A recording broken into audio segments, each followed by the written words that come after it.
ancaman seperti ini. Demi Allah, dari atas mimbar ini kami sampaikan bahwasanya kaum muslimin begitu tertumpah darah para syuhada tidak menambah kecuali keberanian pada mereka.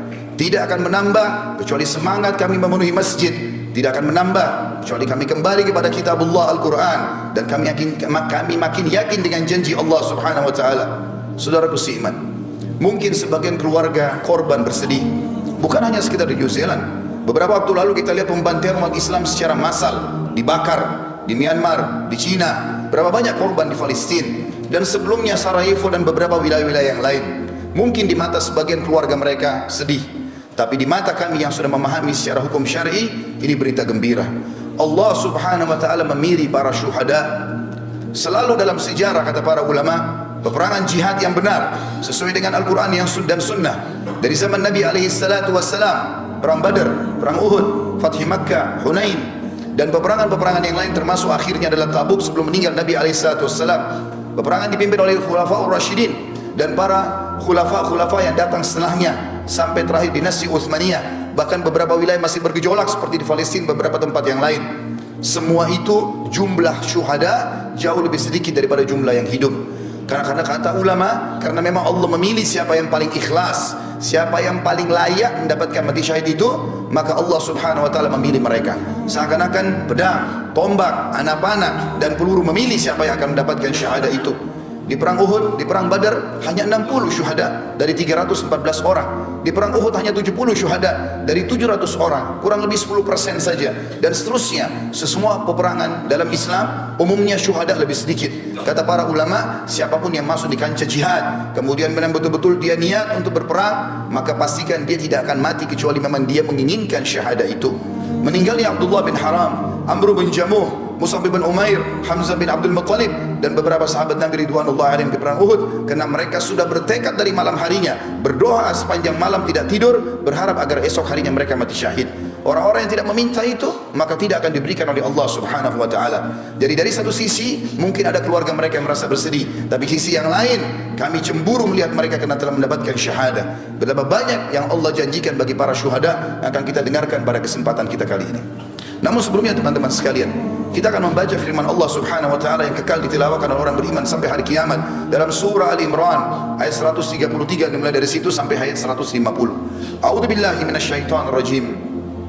Wasari'u ila maghfiratin min rabbikum wa jannatin arduha as-samawati wal ard uiddat lil muttaqin. Dan berlomba-lombalah kalian menuju kepada ampunan Tuhan kalian. Kalau punya dosa segera taubat sebelum datang ajal dan menyesal. Dan kejarlah surga yang luasnya seluas langit dan bumi, hanya disediakan untuk orang-orang yang bertakwa. Surga, kata para ulama di sini dikatakan kejarlah. Kata para ulama tafsir, kejar apapun yang bisa membawa kau masuk ke dalam surga, termasuk puncaknya adalah mati syahid di akhir hidup. Di ayat 134-nya, alladzina yunfikuna fis sarra'i wad dharra'i wal qadhimina al ghaidha wal 'afina 'anil nas wallahu yuhibbul muhsinin. Ciri mereka yang segera berlomba-lomba kepada ampunan Tuhan mereka dan surga, di antaranya mereka sibuk menafkahkan harta mereka, baik di waktu lapang ataupun sempit, kaya ataupun miskin, mereka sibuk mengejar akhirat mereka. Dan orang-orang yang menahan amarahnya, orang banyak memfitnah, menggibah, tapi dia justru mengontrol emosinya, dan juga orang yang suka memaafkan orang lain, maka Allah menyukai orang-orang yang berbuat kebajikan. 135-nya. والذين إذا فعلوا فاحشة أو ظلموا أنفسهم ذكروا الله فاستغفروا لذنوبهم وما يغفر الذنوب إلا الله ولم يصروا على ما فعلوا وهم يعلمون. Dan juga orang-orang apabila mereka melakukan perbuatan keji atau dosa, atau mereka menganiaya diri mereka, mereka ingat kepada Allah, lalu mereka segera memohon ampun terhadap dosa-dosa mereka. Dan siapa lagi yang dapat mengampuni dosa selain daripada Allah? Dan mereka tidak meneruskan perbuatan keji mereka itu sedang mereka mengetahui. Artinya taubatnya nasuha, mereka taubat dari zina, dari riba, dari bohong, mereka tidak mengulanginya lagi. 136. Ulaika jazaohum maghfiratun min rabbihim wa jannatun tajri min tahtiha al-anhar tajri min tahtiha al-anharu khalidina fiha wa ni'ma ajrul 'amilin. Mereka itu akan diberikan balasan ampunan dari Tuhan mereka dan surga yang di dalamnya mengalir sungai-sungai, sedangkan mereka kekal di dalamnya, dan itulah sebaik-baik pahala bagi orang-orang yang beramal.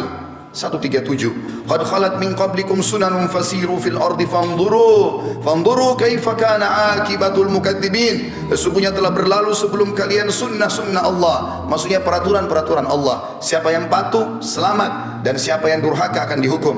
Karena itu berjalanlah kalian di muka bumi, perhatikan bagaimana akibat orang-orang yang mendustakan para rasul. Ada Namrud di Babilonia di Irak. Sampai hari ini di Google tinggal diketik peninggalan Namrud akan keluar semua sisa kerajaannya. Fir'aun di Mesir, dan sekian banyak kaum Ad yang ada di wilayah Irak, dan juga masih ada peninggalan kaum Thamud di wilayah Madian Saleh di Saudi. Allah SWT mengatakan selanjutnya ayat 138, "Hada bayanun linnasi wa hudan wa mau'idatun lil muttaqin." Al-Quran ini benar-benar penerangan bagi seluruh manusia, bagi yang mau berakal dan membacanya, dan petunjuk serta pelajaran bagi orang-orang yang bertakwa, orang yang patuh. Lalu Allah sebutkan 139. Ini yang saya ingin ditiberatkan pada kejadian apa yang terjadi itu. Allah mengatakan wala tahinu wala tahzanu wa antumul a'launa in kuntum mu'minin. Janganlah kamu bersikap lemah. Jangan justru dengan ancaman terorisme seperti ini lalu masjid jadi kosong. Kalian tidak mau baca Quran, justru dicambukan untuk kembali kepada agama Allah. Dan jangan pula kalian bersedih hati, padahal kamulah orang-orang yang paling tinggi derajatnya, maksudnya orang-orang muslim, jika kamu benar-benar beriman. Allah mengatakan 140-nya, "Iyamsaskum karhun faqad massal qauma karhum mithlu wa tilkal ayyamu nudawiluha bainan nas wa liya'lamallahu alladhina amanu wa yattakhidha minkum syuhada. Wallahu la yuhibbul zalimin."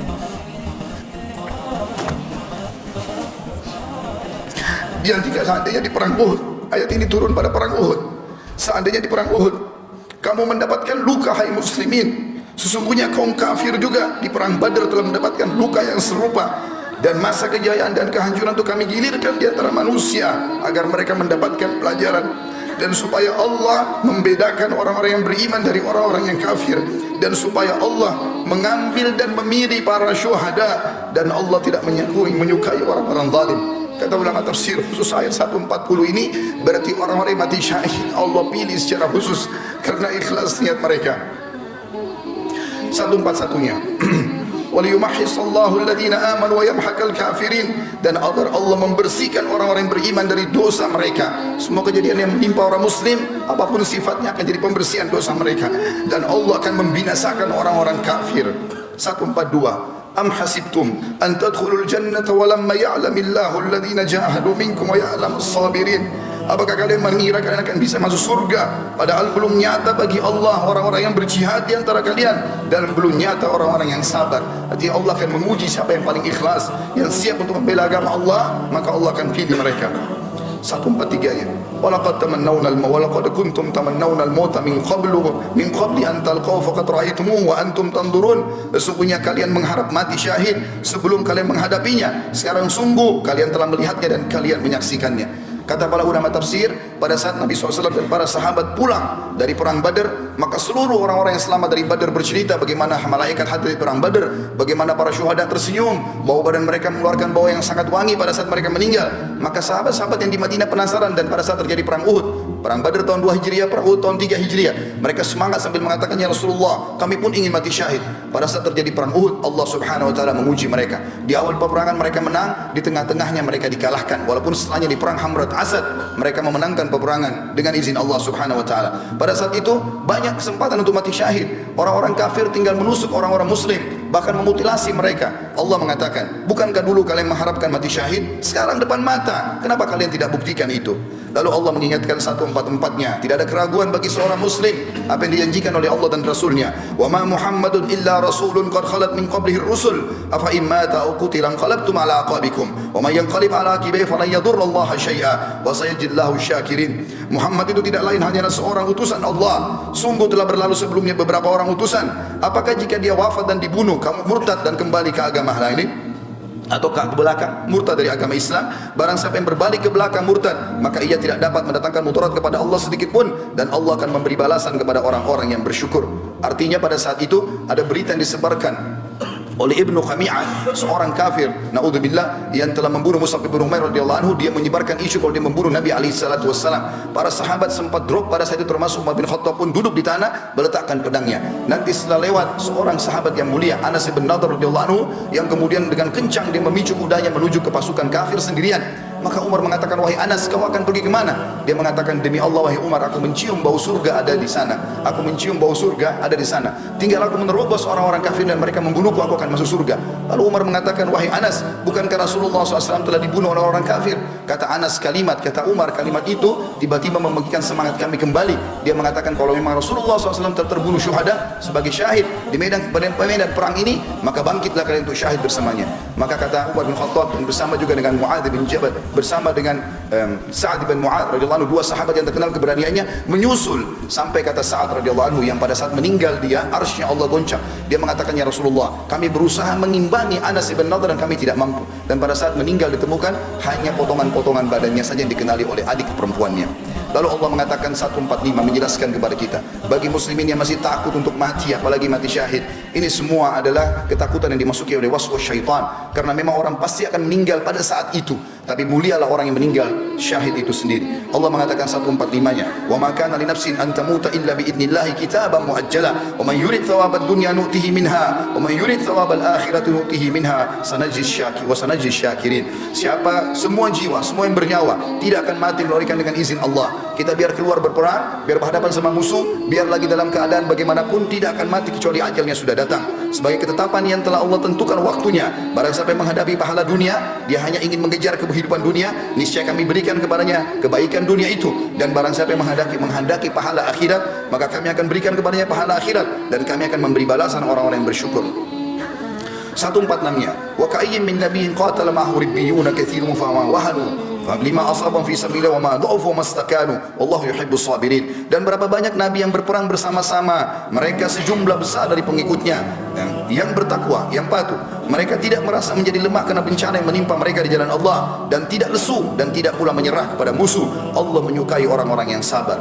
147-nya, wa ma kana qaulahum illa an qalu rabbana ighfir lana dhunubana wa israfana fi amrina wa tsabbit aqdamana wansurna 'alal qaumil kafirin. Ini doa yang dianjurkan dibaca dari zaman Nabi SAW sampai hari kiamat nanti bagi orang-orang mukmin yang sedang diuji. Tidak ada doa mereka pada saat mereka sedang menghadapi musuh, menghadapi cobaan, kecuali mereka mengatakan, ya Tuhan kami, ampunilah dosa-dosa kami. Artinya kalau kami takut, berarti ampuni dosa kami itu ya Allah. Dan tindakan-tindakan kami yang berlebih-lebihan dalam urusan kami, dan tetapkanlah pendirian kami, dan tolonglah kami terhadap orang-orang kafir. 148, fa'atahumullahu thawabad dunya wa husna thawabil akhirah wallahu yuhibbul muhsinin. Karena itu Allah memberikan kepada mereka pahala di dunia dan pahala yang baik di akhirat, dan Allah menyukai orang-orang yang berbuat kebaikan. 149-nya, ya ayyuhalladzina amanu in tuti'ul ladzina kafaru yaruddukum ala aqabikum fatanqalibu khasirin. Hai orang-orang beriman, andai saja datang kepada kalian teror, ancaman, apa saja, jika kalian mentaati orang-orang kafir itu